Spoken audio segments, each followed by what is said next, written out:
Shalom, kembali berjumpa di dalam program Bible Study online CK7, di mana pada hari ini kita akan membahas dari 1 Samuel pasal yang ke-29. 1 Samuel 29 ini berbicara tentang bagaimana Daud dikirim pulang oleh orang-orang Filistin karena Daud dicurigai akan melemahkan pasukan Filistin. Nah, kok bisa ya Daud ada di Filistin? Begitu. Mungkin saudara bertanya seperti itu.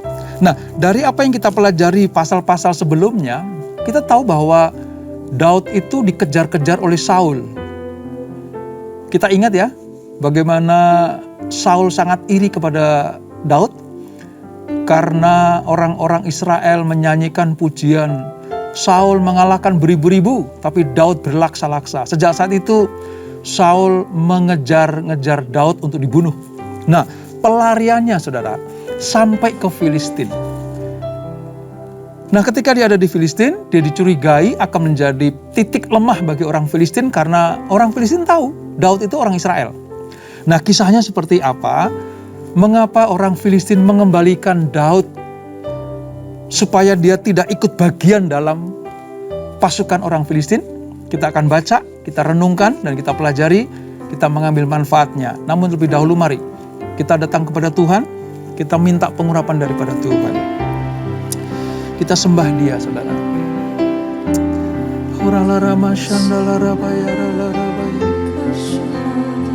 Haleluya.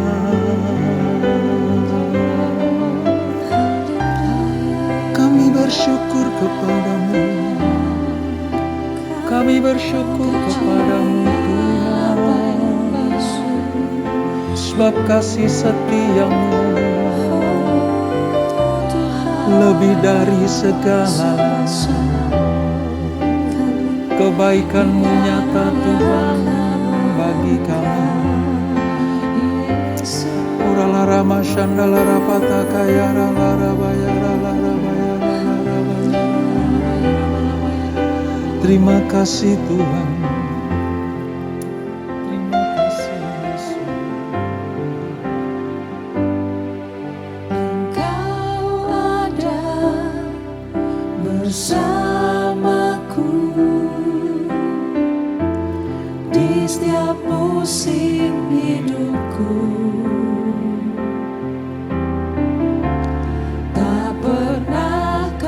biarkan ku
sendiri.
setiap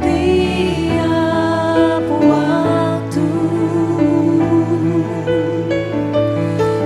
Besar setiamu Tuhan, agunglah karyamu. Yesus, kami bersyukur padamu. Mulialah namamu Tuhan, dan ajaib jalanmu. Pimpin kami di setiap waktu. Besar setiamu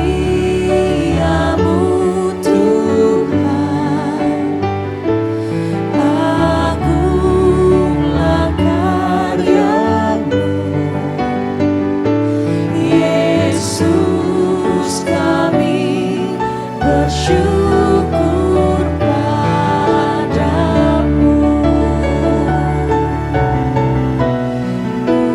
Mulialah namamu Tuhan, dan ajaib jalanmu.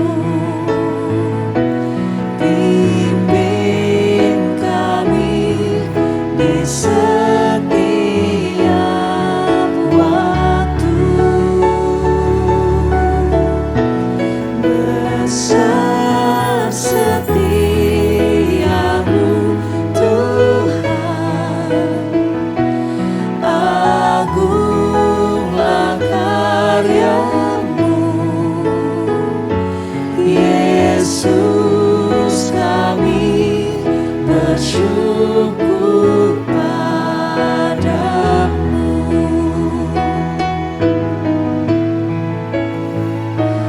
Yesus, kami bersyukur padamu.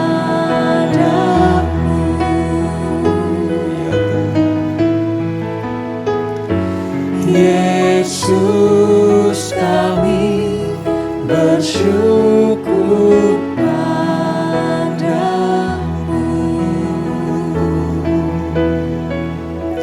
Sungguh kami bersyukur kepadamu ya Bapa, oleh karena agung dan ajaib karyamu dalam hidup kami. Sebentar kami akan melanjutkan pembelajaran kami, urapi kami Tuhan. Ajar kami mengerti seperti apa yang harus kami lakukan. Dan Allah akan menyertai kami. Keberhasilan kami, kesuksesan kami, kemenangan kami, semuanya berasal dari Tuhan. Dan kami taat melakukan setiap perintah-Mu. Urapi kami, urapi hamba-Mu. Di dalam nama Yesus, mari yang siap belajar firman Tuhan, sama-sama kita katakan, amin. Kita akan membaca dalam 1 Samuel pasal 29, saudara. Alkitab kita Perjanjian Lama, halaman sekitar 327. Pada perikop, Daud dikirim pulang oleh orang-orang Filistin. Nah, saudara, ada beberapa ayat yang akan kita baca. Kita akan baca dari ayat 1 sampai dengan ayat yang ke-11, ya. Demikian firman Tuhan. Orang Filistin mengumpulkan segala tentara mereka ke Afek, sedang orang Israel berkemah dekat mata air yang di Yizreel.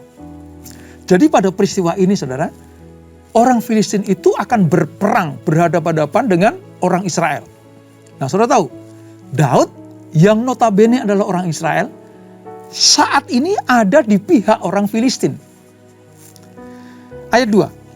Maka ketika raja-raja kota orang Filistin berjalan lewat dalam pasukan-pasukan 100 dan 1000, dan ketika juga Daud beserta orang-orangnya berjalan lewat di belakangnya bersama-sama dengan Akis, berkatalah para panglima orang Filistin itu, "Apa gunanya orang-orang Ibrani ini?" Jawab Akis kepada para panglima orang Filistin itu, "Bukankah dia itu Daud, hamba Saul, raja Israel, yang sudah 1-2 tahun bersama-sama dengan aku, tanpa kudapati suatu pun kesalahan padanya sejak saat ia membelot sampai hari ini. Jadi Akis, Raja Filistin itu memberikan sebuah alasan mengapa Daud ada di tengah-tengah orang Filistin. Karena Akis melihat Daud sangat loyal kepada Akis, Raja Filistin. Daud tidak didapati kesalahan apapun juga. Jadi oleh Akis diizinkan Daud bergabung dengan tentara Filistin. Tetapi para panglima orang Filistin itu menjadi marah kepadanya, serta berkata kepadanya, "Suruhlah orang itu pulang, supaya ia kembali ke tempat yang kau tunjukkan kepadanya, dan janganlah ia pergi berperang bersama-sama dengan kita, supaya jangan ia menjadi lawan kita dalam peperangan. Sebab dengan apakah orang ini dapat menyukakan hati tuannya, kecuali dengan memberi kepala-kepala orang-orang ini? Bukankah dia ini Daud yang dinyanyikan orang secara berbalas-balasan sambil menari demikian? Saul mengalahkan beribu-ribu musuh, tetapi Daud berlaksa-laksa." Ayat 6.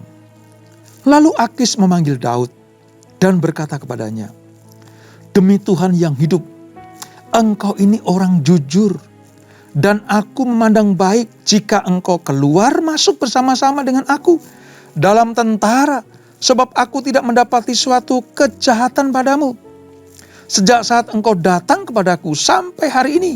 Tetapi engkau ini tidak disukai oleh raja-raja kota. Sebab itu pulanglah, pergilah dengan selamat, dan jangan lakukan apa yang jahat di mata orang raja-raja kota orang Filistin itu." Ayat 8.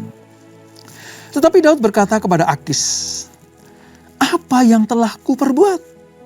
Dan kesalahan apa yang kau dapati pada hambamu ini? Sejak saat aku menjadi hamba kepadamu sampai hari ini, sehingga aku tidak boleh ikut pergi berperang melawan musuh tuanku raja." Lalu Akis menjawab Daud, "Aku tahu engkau ini memang kusukai seperti utusan Allah. Hanya para panglima orang Filistin telah berkata, ia tidak boleh pergi berperang bersama-sama dengan kita. Jadi bangunlah, pagi-pagi beserta orang-orang tuanmu ini yang datang bersama-sama dengan engkau. Bangunlah kamu pagi-pagi, segera sesudah hari cukup terang bagimu, dan pergilah." Lalu bangunlah Daud dan orang-orangnya pagi-pagi untuk berjalan pulang ke negeri orang Filistin, sebab orang Filistin itu bergerak maju ke Yisrael. Nah saudara, ketika Daud dikejar oleh Saul, dia lari. Saudara. Nah, di dalam pasal-pasal sebelumnya dikatakan bahwa Daud punya pikiran begini. Satu-satunya tempat yang tidak mungkin dijamah oleh Saul, satu-satunya tempat persembunyian yang Saul tidak akan datang untuk menemui aku adalah di negeri orang Filistin. Jadi ini sebuah pemikiran dari Daud ya di pasal yang ke-27 itu. Ketika dia dikejar Saul, dia akan pergi ke Filistin. Pikir Daud seperti ini, saudara. Nggak mungkin Saul menginjak wilayah Filistin. Wong, aku punya pengalaman kok ketika Goliat menantang pasukan barisan Israel. Saul dan barisannya itu pada takut semuanya. Dan Goliat dapat aku kalahkan. Jadi berdasarkan pengalaman itu, Daud pergi ke Filistin. Nah di Filistin, saudara, dia ketemu sama Raja Akis namanya. Wah, Daud itu sangat menyukakan hati Raja Akis. Sampai-sampai Daud itu diajak berperang melawan musuh-musuh raja orang Filistin ini. Setiap pergi berperang menang. Setiap mengalahkan musuh-musuh orang Filistin, Daud mendapatkan sanjungan dari Raja Akis. Jadi singkat cerita, Daud dan Raja Akis itu betul-betul erat bersahabat. Di mana Akis orang Filistin, Daud orang Israel. Saudara bisa bayangkan itu. Sampai satu kali, Daud bersama dengan sekitar 600 orang yang bersama-sama dengan dia lari dari Saul itu. berkata kepada Raja Akis, "Aku sudah membantu engkau. Aku sudah berjasa kepadamu. Ayolah, kasih aku satu tempat, supaya aku bersama dengan pasukanku tinggal di situ, beranak pinak. Aku akan usahakan tempat itu untuk hidup bersama-sama dengan keluarga besarku." Nah, apa yang terjadi? Akis memberikan sebuah tempat di wilayah Filistin namanya Ziklag. Di Ziklag itulah Daud bersama dengan orang-orangnya, bersama dengan pasukan-pasukannya, itu hidup, saudara. Mereka ada di situ. Dan Saul sejak saat mendengar bahwa Daud ada di Filistin, di wilayah Ziklag, Saul sudah berhenti mengejar-ngejar Daud. Nah, dari peristiwa ini kita bisa melihat, sepertinya Daud itu aman, tidak dikejar lagi oleh Saul. Tapi kalau kita renungkan baik-baik, saudara, sebenarnya Daud itu lari kepada musuh besar orang Israel, yaitu Filistin. Lewat caranya sendiri, lewat pikirannya sendiri. Ketika dia lari ke Filistin, dia tidak pernah bertanya kepada Tuhan. Apakah perjalanannya dari wilayah Israel ke Filistin itu berkenan pada Tuhan atau tidak? Tidak ada narasi, tidak ada frasa mengatakan bahwa Tuhan nyuruh dia ke Filistin. Ya, untuk sementara aman. Daud tidak dikejar-kejar lagi oleh Saul. Ya, untuk sementara Daud menikmati kehidupannya. Bahkan mulai berperang. Tetapi peperangannya itu demi orang Filistin. Nah, ini yang menjadikan Tuhan sebenarnya, saudara, tidak setuju dengan pelarian Daud ke Filistin. Karena nanti pada akhirnya kita akan melihat Daud dipulangkan oleh orang Filistin. Daud disuruh pulang, gak boleh bergabung lagi dengan orang Filistin. Walaupun sudah berjasa bagi Raja Akis. Nah, dari apa yang kita baca tadi, suatu kali orang Filistin itu berhadapan-hadapan dengan orang Israel. Nah, ketika tahu bahwa Akis bersama dengan Daud ini akan memerangi orang Israel, raja-raja kota Filistin itu ngomong sama Akis, "Ini kenapa dia ikut? Kenapa Daud bersama dengan pasukannya bergabung dengan kita?" Akis bilang, "Ya, sejak dia bersama dengan aku, sejak dia bergabung dengan pasukanku, aku dapati Daud itu luar biasa, orangnya jujur, orangnya baik. Aku tidak pernah melihat kesalahan. Aku tidak pernah melihat pengkhianatan bagiku. Jadi aku ikut sertakan peperangan antara kita melawan orang Israel." Tetapi raja-raja kota Filistin itu tidak setuju.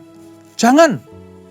Walaupun dia sering menang perang, walaupun dia berjasa bagimu, hai Raja Akis, tapi kami raja dari kota Filistin tidak setuju Daud bergabung. Pulangkan saja. Siapa yang tahu nanti ketika kita berperang, dia berbalik melawan kita.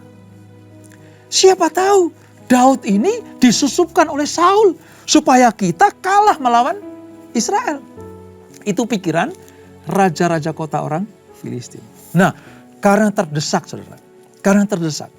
Saudara tahu, Akis menemui Daud dan berkata, "Kamu memang orang baik. Kamu itu utusan Allah bagiku." Itu pengakuan Raja Akis. Tetapi kau lihat, sekutuku, orang-orang yang ada bersama dengan aku untuk memerangi orang Israel, tidak setuju kamu ada di barisan kita. Oleh sebab itu, nanti menjelang pagi, pulanglah. Kamu pulang ke tempatmu. Kemana? Ziklag. Ya, kan aku sudah kasih Ziklag kepadamu. Pulanglah ke sana.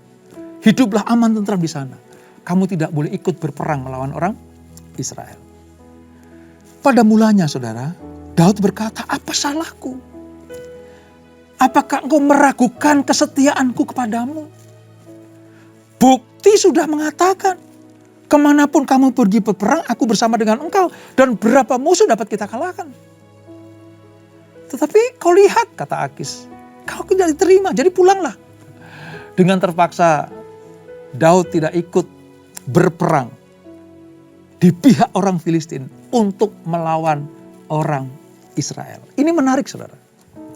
Sepertinya memang ketidaksukaan raja-raja kota Filistin itu menjadi alasan Daud pulang ke Siklag. Tapi sesungguhnya kalau kita cermati dengan baik, Allah itu belum selesai dengan Daud. Allah belum selesai dengan orangnya ini, saudara. Daud itu dipersiapkan untuk menggantikan Saul. Ingat waktu kita belajar di mana Samuel mengurapi Daud, sementara roh Allah sudah meninggalkan Saul. Orang Israel tahu persis Daud itu calon pengganti Saul. Jadi Allah tidak mau pada posisi orang Filistin berhadapan orang Israel, Daud ada di pihak orang Filistin. Dan itu sangat tidak bisa dipikir oleh nalar orang Israel. Bagaimana bisa raja yang diurapi untuk orang Israel kok sekarang ada di pihak musuh? Mengapa Daud ada di pihak musuh? Karena dia berpikir, kalau aku di Filistin, Saul tidak akan kejar-kejar aku. Ya, memang sejak saat itu Saul tidak kejar Daud lagi. Tapi saudara tahu, secara tidak langsung Allah sedang mengejar Daud. Untuk apa? Untuk kembali ke negerinya. Kembali ke Israel. Walaupun sementara ada di Siklag.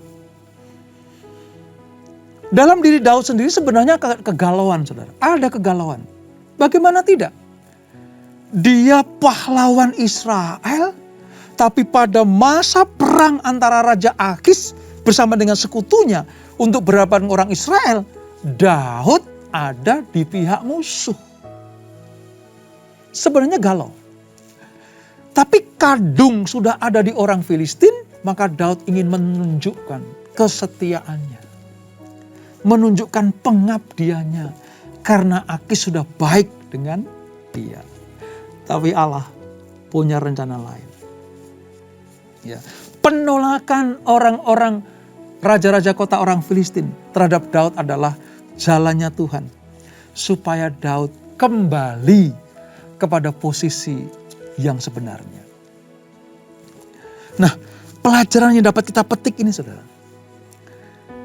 Kalau ada sesuatu yang terjadi dalam hidup kita, yang seolah-olah tidak sesuai dengan harapan kita, seolah-olah mengusik ketenangan hidup kita, kesukaan kita, kok tiba-tiba ada orang yang menolak kita, ada orang yang meragukan kesetiaan kita, ada orang yang berbuat jahat kepada kita. Kalau itu terjadi, saudara, sebagai orang percaya, sebagai anak-anak Tuhan, mari kita datang kepada Tuhan. Kita lihat bagaimana cara Tuhan. Apakah posisi kita sudah benar di hadapan Tuhan? Ini pelajarannya. Kalau ada sesuatu yang mungkin membuat saudara kecewa, membuat kita ini bertanya-tanya, kok bisa seperti ini ya? Kok aku ditolak ya? Kok aku tidak diterima ya? Kok aku disingkirkan ya? Kok aku diperlakukan tidak adil ya? Seperti yang Daud alami ini. Mari coba kita datang kepada Tuhan. Apakah posisi kita, keadaan kita sudah benar di hadapan Tuhan? Harusnya Daud tidak lari ke Filistin. Harusnya Daud tetap ada di wilayah Israel. Sekalipun dikejar oleh Saul berapa kali, toh Tuhan meluputkannya. Sekalipun Saul bersama dengan pasukannya ini hendak membunuh Daud. Tapi berapa kali dia berusaha untuk membunuhnya, tapi Allah melindungi Daud. Itulah sebabnya ketika posisi Daud sudah sepertinya mulai aman, tenteram, di luar jangkauan Saul. Karena dia ada di Siklag. Gak mungkin Saul ke Siklag, karena Siklag itu wilayah Filistin. Tapi saudara lihat, Kalau Saul diam saja, Tuhan yang tidak tinggal diam. Bagaimanapun caranya, Tuhan akan memulangkan Daud ke negerinya, ke Israel. Posisi Daud yang benar adalah di Israel. Dalam keadaan apapun juga, kalau engkau tetap ada di Israel, Tuhan akan menyertai. Tetapi Daud diberi pelajaran yang mahal luar biasa, saudara. Apa itu? Dia merasa tertolak. Aku sudah berjasa kepada Raja Akis. Aku sudah memberikan sebuah pemberian-pemberian yang tidak sedikit. Taruhannya nyawa pasukanku dan nyawaku sendiri. Lah kok tiba-tiba aku ingin ikut berperang bersama dengan orang Akis dan orang Filistin. Kok aku ditolak? Daud gak sadar pada waktu itu bahwa Tuhan sedang punya rencana dan skenario dalam kehidupan Daud. Kita petik pelajaran ini, saudara. Posisi kita di mana ketika Tuhan mengizinkan sesuatu terjadi. Kalau kita sadar posisi kita tidak benar di hadapan Tuhan, sikap kita tidak benar di hadapan Tuhan, keputusan kita tidak sesuai dengan kehendak Tuhan, segera balik. Segera balik. Supaya apa? Supaya Tuhan memulihkan keadaan kita. Supaya Tuhan memberkati kehidupan kita. Jangan pernah mengandalkan pikiran kita sendiri. Seolah-olah kalau kita ambil keputusan ini, wah sudah tidak ada ancaman lagi. Seolah-olah kalau kita sudah mengambil keputusan yang ini, wah tidak akan pernah ada bahaya lagi. Tidak akan pernah ada ancaman-ancaman ketenangan lagi. Nyatanya Daud, sekalipun dia ada di luar jangkauan Saul, tapi dia tidak ada di luar jangkauan Tuhan. Sebagai anak-anak Tuhan, jangan lari dari rencana Tuhan. Sebagai anak-anak Tuhan Yesus, jangan lari dari jangkauan Tuhan Yesus. Jangan jauh dari Tuhan Yesus. Kalau kita belajar atau kita berusaha jauh dari Yesus, Tuhan masih mencintai kita seperti Tuhan mencintai Daud. Akan dikembalikan pada posisi yang semula. Dan kalau kita tak setia, kalau kita dengar-dengar kepada firman Tuhan, maka sekecewa apapun kondisi hati kita, sekecewa apapun suasana hati kita, kalau kita mengerti bahwa itu rencana Allah dalam hidupmu dan hidupku, kita percaya pasti mendatangkan kebaikan. Pasti mendatangkan kebaikan. Saya bisa membayangkan, saudara, bagaimana hubungan antara Daud dan Raja Akis ini sudah erat sekali. Orang Filistin dan orang Israel diwakili oleh Akis dan Daud, bagaimana musuh besar ini bisa akrab. Ya, itu tentu kan usaha manusia. Skenario Daud. Ya, sementara bisa akrab. Tapi nanti pada perjalanan berikutnya, saudara, Filistin tidak pernah berhenti memerangi orang Israel. Bahkan di zaman Daud sekalipun. Kita belajar, siapa yang mengikuti rencana Tuhan, pasti hidupnya akan ada di dalam perlindungan, damai sejahtera, dan sukacita dari Tuhan Yesus. Dan inilah 1 Samuel pasal yang ke-29. Kita berdoa. Bapa, terima kasih untuk anugerah-Mu. Dari apa yang kami baca, kami tahu sekarang Tuhanlah yang mengatur kehidupan manusia, khususnya orang-orang pilihannya. Termasuk Daud. Dia lari ke Filistin. Dia berjasa bagi orang Filistin. Tapi tanpa diduga, dia ditolak oleh orang Filistin sendiri. Dicurigai nanti akan menjadi duri dalam daging tentara orang Filistin itu. Ya, Daud kecewa. Ya, Daud bertanya-tanya, apa salahku? Apa pelanggaranku? Aku baik-baik dengan engkau, tapi mengapa engkau menolak aku? Penolakan itu memang mengecewakan Daud, sampai dia harus pulang ke Ziklag, tempat di mana Akis memberikan wilayah kepadanya, bersama dengan 600 pasukannya. Dan kami tahu ya Tuhan, bahwa engkau punya rancangan yang belum selesai dengan Daud. Pada peristiwa ini, Tuhan belum selesai dengan Daud. Itulah sebabnya betapa Tuhan mengasihi Daud hambanya ini. Kami belajar supaya kami mengerti bahwa kalau kami mungkin ditolak, kami mungkin mendapatkan sesuatu yang tidak kami inginkan. Ekspektasi besar kami tidak dapat kami capai. Kami kecewa. Sekarang kami belajar, kalau sampai Tuhan mengizinkan hal itu terjadi, kami akan introspeksi diri. Di manakah posisiku? Apakah aku tetap ada dalam jangkauan kasih setia Allah?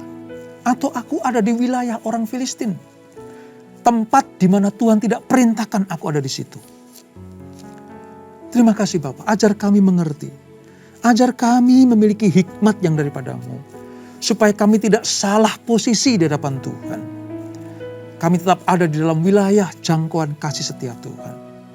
Kalau Saul tidak mengejar Daud, karena Daud ada di Ziklag, Tuhan yang mengejar Daud untuk dikembalikan kepada posisi yang benar di pemandangan mata Tuhan.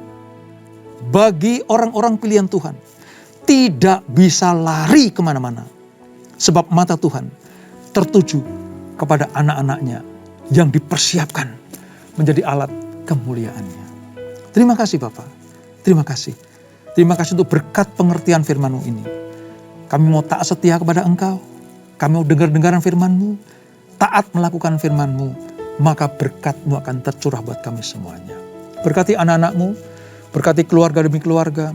Berkati usaha bisnis pekerjaan anak-anak-Mu. Berkati pelayanan kami semuanya. Dan sebelum kami berpisah, kami siapkan hati kami terima berkat yang daripadamu. Kekasih-kekasih Kristus arahkan hatimu kepada Tuhan. Terimalah berkat kasih anugerah dari Allah Bapa yang berlimpah-limpah. Di dalam anaknya yang tunggal Tuhan Yesus Kristus. Dan persekutuan yang manis dalam Roh Kudus menyertai kita semuanya. Mulai saat ini sampai Maranatha. Tuhan Yesus datang tuh yang kedua kali menjemput kita semuanya. Bertemu di awan-awan yang permai. Menikmati kemuliaan kekal sampai selama-lamanya. Yang diberkati. Sama-sama kita katakan amin. Amin. Tuhan Yesus memberkati.